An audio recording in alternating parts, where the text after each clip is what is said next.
O nobre em seu castelo, o clero em sua igreja, o camponês em sua cabana. Um modelo social simples que duraria séculos.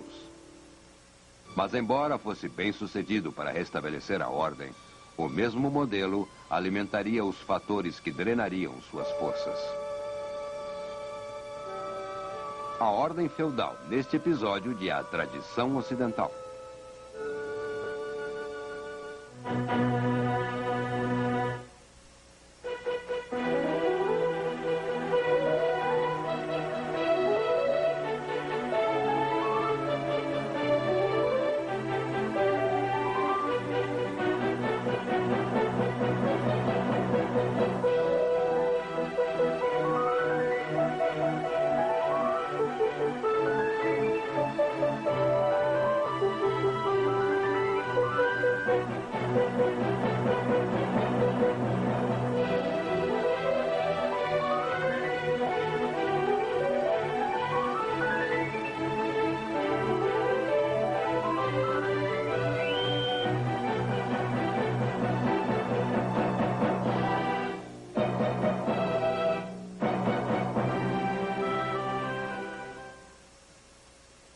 E agora o professor da Universidade da Califórnia, Eugene Weber, em sua jornada através da história da civilização ocidental. No último episódio, vimos como era a sociedade feudal na Idade Média, com vassalos jurando lealdade a seus senhores e lutando por eles em troca de um pedaço de terra, e os camponeses que nela habitavam. Por um lado, havia uma aristocracia de senhores e vassalos que possuíam propriedades. E por outro, os camponeses, ou servos como eram chamados, que forneciam todo o trabalho e em troca recebiam uma permissão temporária para permanecer vivos. Mas havia também uma terceira classe, o clero, que era parte integral da estrutura de poder feudal.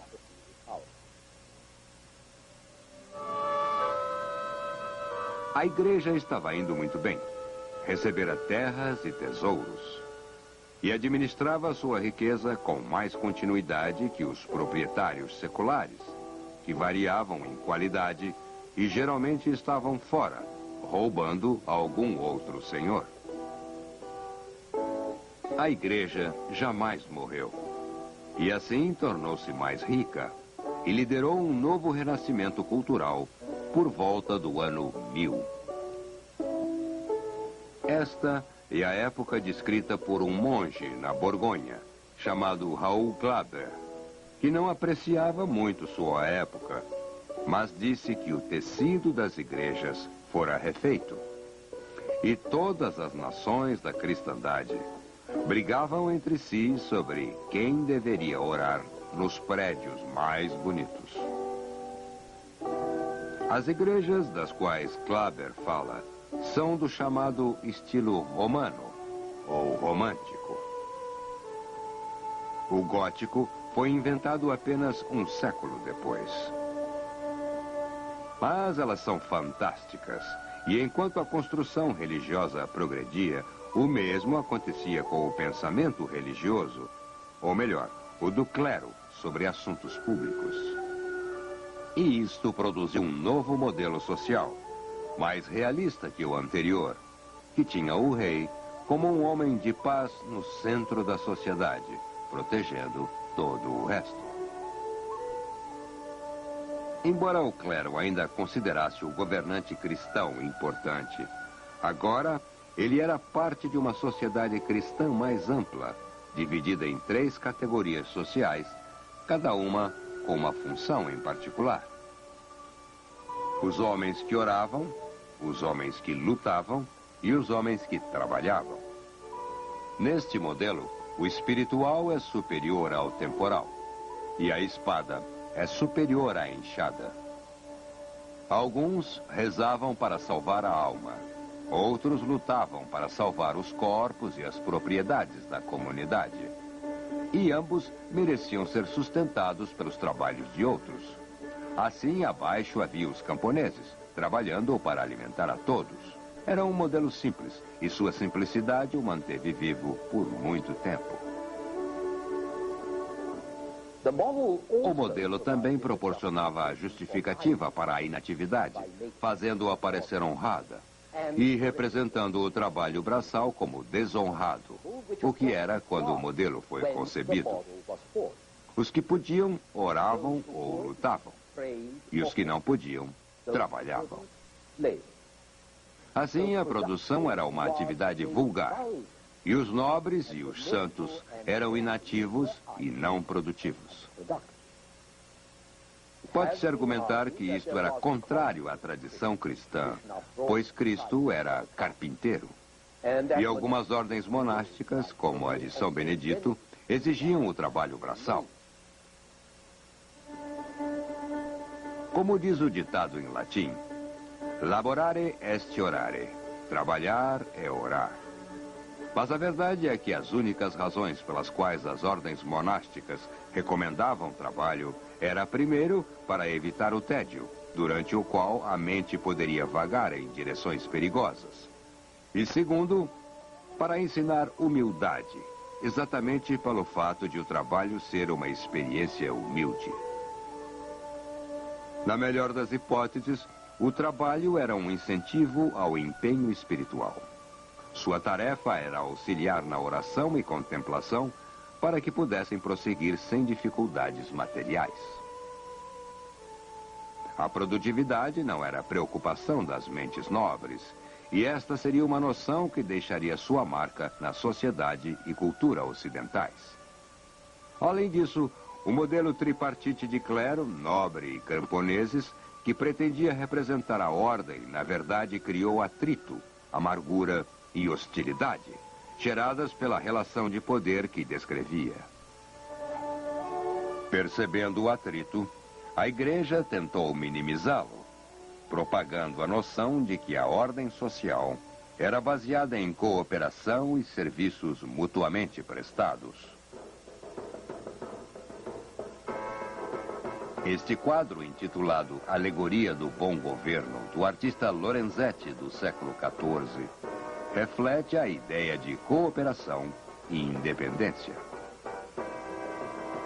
O símbolo de justiça, paz, coragem, prudência, bem comum, magnanimidade, moderação e caridade apoiam-se sobre o povo unificado abaixo. E aqui temos a alegoria do mau governo, no qual Lúcifer é colocado ao centro e todos à sua volta são briguentos e egoístas. Na verdade, algumas pessoas cooperavam e serviam mais que as outras. Quando os bárbaros saíram da Europa Ocidental e esta começou a viver relativa estabilidade, os pântanos, florestas e terrenos desocupados deram lugar a vinhedos, pomares e campos. Novas vilas surgiram para limpar e cultivar as novas terras. O volume da produção continuou a aumentar. E como isto aconteceu num sistema que se prezava em arrancar o que podia dos trabalhadores na base da pirâmide social, a maior parte do superávit era transferida para os celeiros dos senhores e para suas mesas. O superávit estimulou o gosto dos senhores pelo luxo. E para satisfazer esta nova demanda, brotaram equipes de especialistas da indistinta massa de camponeses. Pedreiros, artesãos, comerciantes. E este renascimento da demanda por serviços causou o renascimento das cidades, onde acontecia a troca dos serviços. Centros urbanos foram insignificantes por vários séculos, mas nos séculos XI e XII, as antigas cidades renasceram e novas cidades mercantes brotaram em encruzilhadas, no cruzamento de rios e locais convenientes ao longo das estradas. No final do século XII, a civilização ocidental, mais uma vez, havia passado por uma mudança fundamental. Fora rural por quase 1000 anos, e de agora em diante, teria como núcleos dinamizadores os centros urbanos. Tudo giraria em torno das cidades, riquezas, poder e criatividade cultural.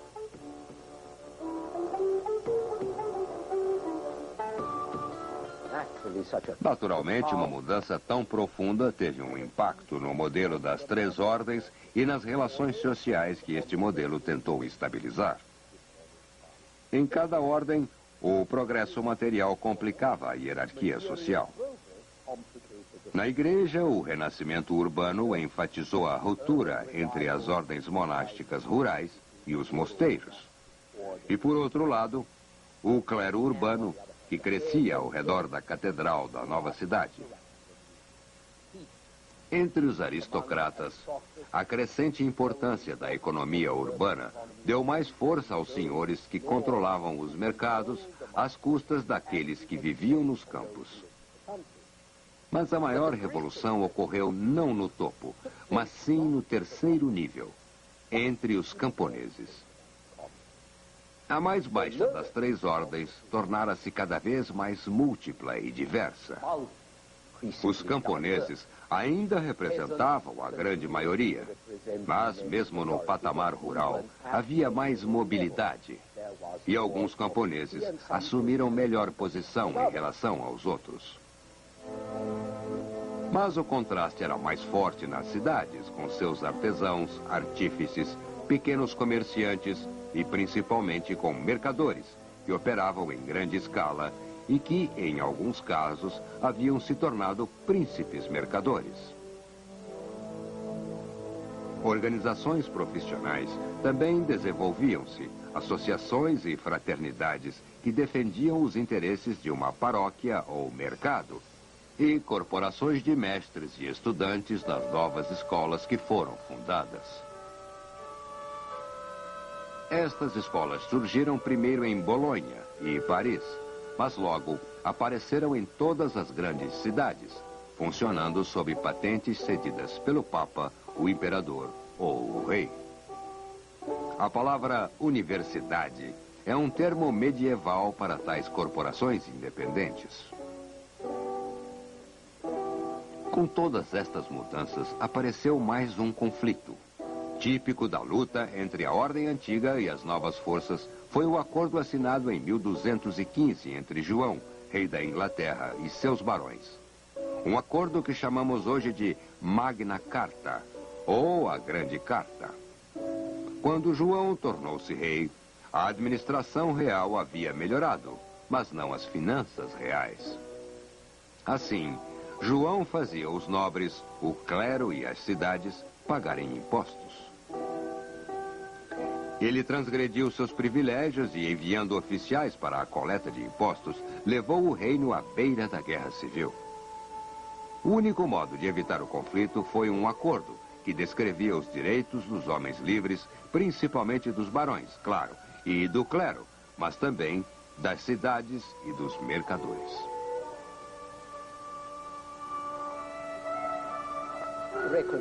Este reconhecimento dos novos interesses era significativo, embora ninguém levasse a carta muito a sério na época, pois os acordos feudais sempre eram quebrados. Mas de suas cláusulas nasceram os direitos legais básicos dos ingleses e também uma instituição representativa chamada Parlamento, concebida para assegurar que o rei manteria sua palavra e não abusaria de seus direitos. Assim, este documento feudal reacionário, criado para proteger os interesses dos grandes, tornou-se a base de instituições ainda mais progressivas no futuro.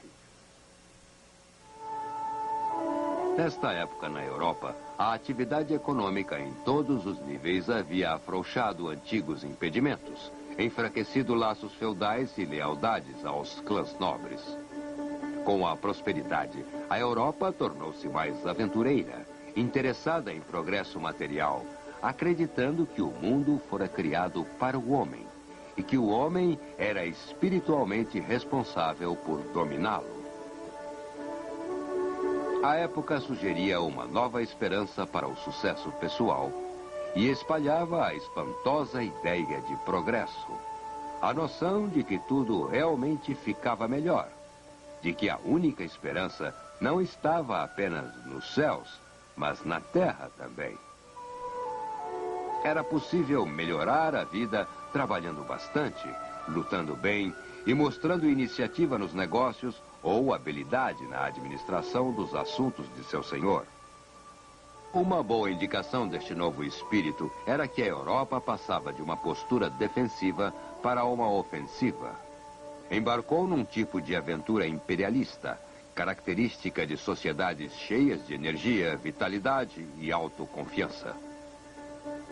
Entre os séculos XI e XIII, 8 grandes expedições partiram para recuperar Jerusalém e os locais sagrados aos infiéis turcos. A primeira cruzada, como estas peregrinações armadas eram chamadas, capturaram Jerusalém em 1099. E o resultante reino cristão de Jerusalém durou quase 100 anos. No entanto, no século XIII, o entusiasmo original morreu.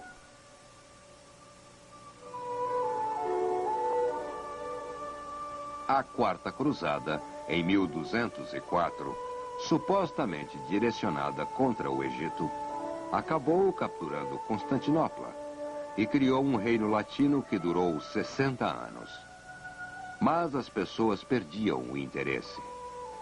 No final do século XIII, todas as fortificações dos cruzados na Síria e Palestina haviam caído.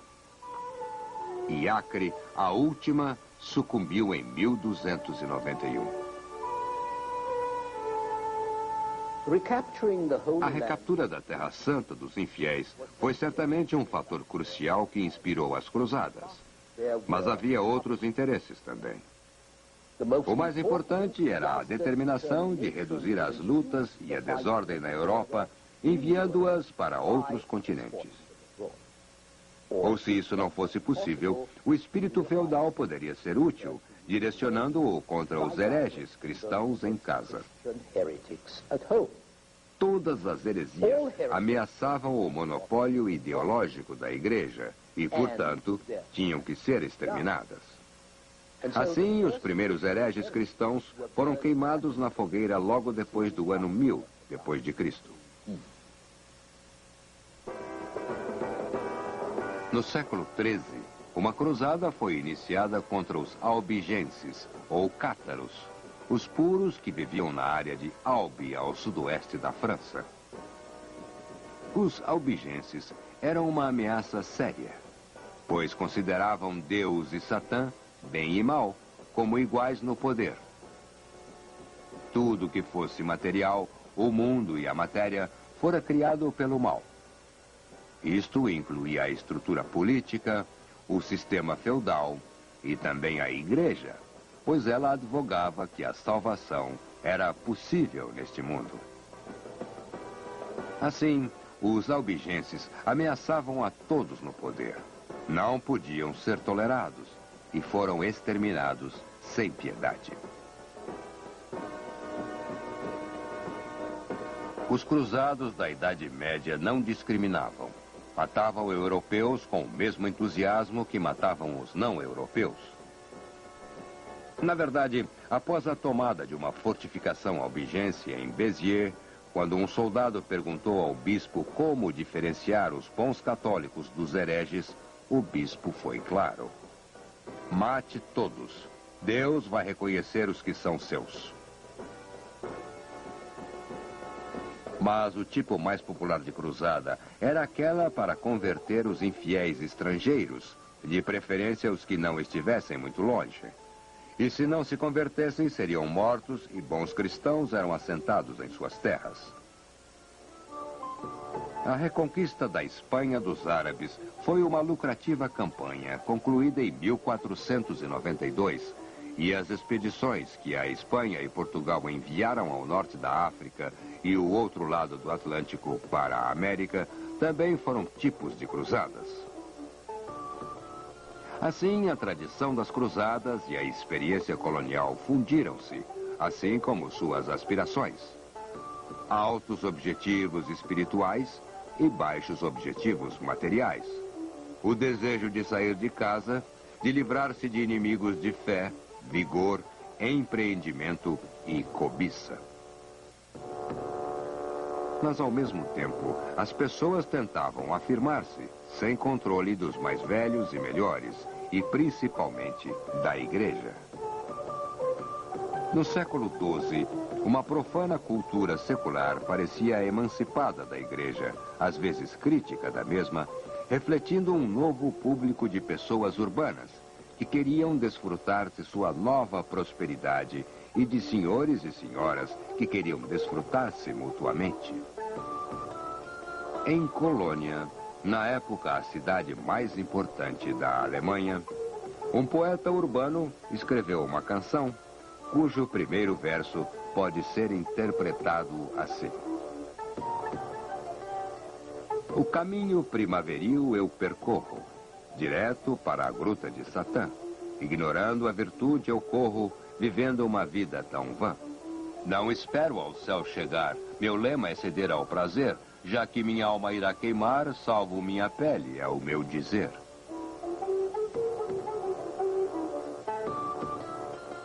Deve ter havido muita gente que se sentia assim e não se importava em dizer o que pensava, o que nos diz muito sobre a mudança de espírito da época. Havia também novos jogos amorosos que podem não ter sido sérios, mas sugerem a emancipação das crenças religiosas de épocas mais restritas e hábitos mais suaves. Uma redescoberta de modos e galanteria. Tudo o que descrevemos como cavalheirismo.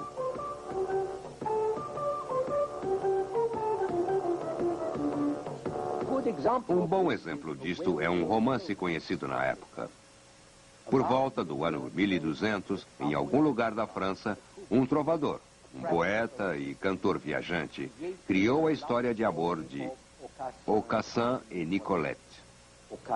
Aucassin, filho de um conde, ama e quer casar-se com Nicolette, uma criada, sem posição aparente, recém-trazida dos sarracenos. Aucassin deve casar-se com uma garota de sua posição, filha de um rei ou conde, e se ele tornar Nicolette sua amante, jamais entrará no paraíso, mas irá para o inferno. E esta é a sua resposta. O que tenho a fazer no paraíso? Não procuro lá entrar, a menos que tenha Nicolette, minha mais doce amiga, a quem tanto amo. Pois ninguém vai ao paraíso, exceto as pessoas que mencionarei. Velhos padres vão para lá, e velhos aleijados.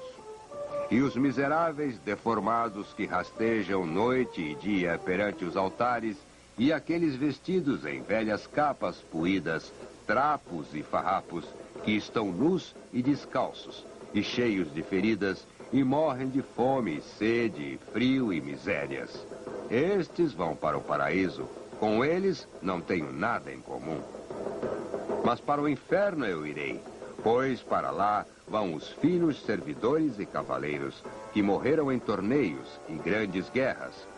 E os corajosos soldados e os homens nobres, com esses eu irei. E para lá também vão as alvas e graciosas damas, que têm 2 ou 3 amigos além de seus maridos. E para lá vai o ouro e a prata e as finas peles. E para lá também vão os menestréis e os poetas e os reis deste mundo. Com esses eu irei, para que tenha Nicolette, minha mais doce amiga, comigo.